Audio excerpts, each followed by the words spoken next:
Hi அதிரசம் recipe எப்படி பண்ணுறதுன்னு பார்க்கலாமா.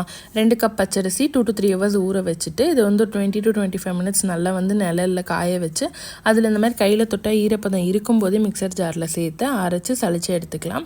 மாவை வந்து ரெடி பண்ண உடனே நம்ம வந்து அதிரசம் மாவு ரெடி பண்ணி வச்சிடணும். இப்போ வந்து ஒரு பேனில் வந்து நான் 2 கப் வெல்லம் சேர்த்துக்கிறேன், கொஞ்சமாக ஏலக்காய், சுக்கு, ஒரு பிஞ்ச் உப்பு, 1 கப் தண்ணி சேர்த்து ஃபஸ்ட்டு வந்து வெல்லத்தை கரைச்சிக்கிறேன்.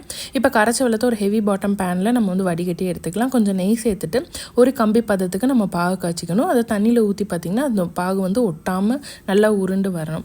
இப்போ அரிசியை கொஞ்சம் கொஞ்சமாக சேர்த்து நல்லா கிளறிக்கோங்க லோ ஃப்ளேமில் வச்சுட்டு. அப்புறம் லோ டு மீடியம் ஃப்ளேமில் வச்சு நெய் சேர்த்து நம்ம நல்லா வந்து மாவு வந்து பாகில் வெந்து வரணும். அதாவது பாத்திரத்தோடு ஒட்டாமல் நல்லா ஒன்றா சேர்ந்து உருண்டு வரும். அதுதான் வந்து கன்சிஸ்டன்சி. இந்த மாதிரி நல்லா வந்து ஃப்ளோயிங் கன்சிஸ்டன்சிலாம் இருக்கணும். ஆனால் வந்து கொஞ்சம் நல்லா வெந்திருக்கணும். 10 to 12 minutes ஆகும். இப்போ வந்து நம்ம அதை ஒரு பாத்திரத்துக்கு மாற்றி நல்லா ஆறுனதுக்கப்புறம் மூடி வச்சுக்கலாம். மேலே கொஞ்சமாக நெய் சேர்த்துக்கலாம். இப்போ நான் 2 daysக்கு அப்புறமா வந்து அதிரசம் தட்ட போகிறேன். அதிரசத்துக்கு வந்து கொஞ்சம் கையில் நெய் தேய்ச்சிட்டு கொஞ்சம் கனமாகவே நம்ம வந்து தட்டி எடுத்துக்கணும். இப்போ ஒரு கடாயில் வந்து எண்ணெய் சேர்த்துக்கோங்க. எண்ணெய் நல்லா சூடானதுக்கு அப்புறமா அதிரசத்தை 2 சைடுமே குக் பண்ணி எடுத்துக்கலாம். நம்ம எண்ணெயை வந்து நல்லா மீடியம் ஃப்ளேம்லேயே மெயின்டைன் பண்ணிக்கலாம். நல்லா வந்து அதிரசம் போட்டோன்னே நல்லா நமக்கு இந்த மாதிரி உப்பி வரும்.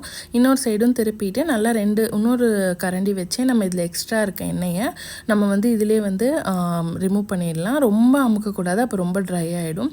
அவ்வளோதான். இதே மாதிரி ட்ரை பண்ணி பார்த்துட்டு எப்படி இருந்துச்சுன்னு சொல்லுங்கள். Happy Deepavali wishes. Thank you. Take care. By.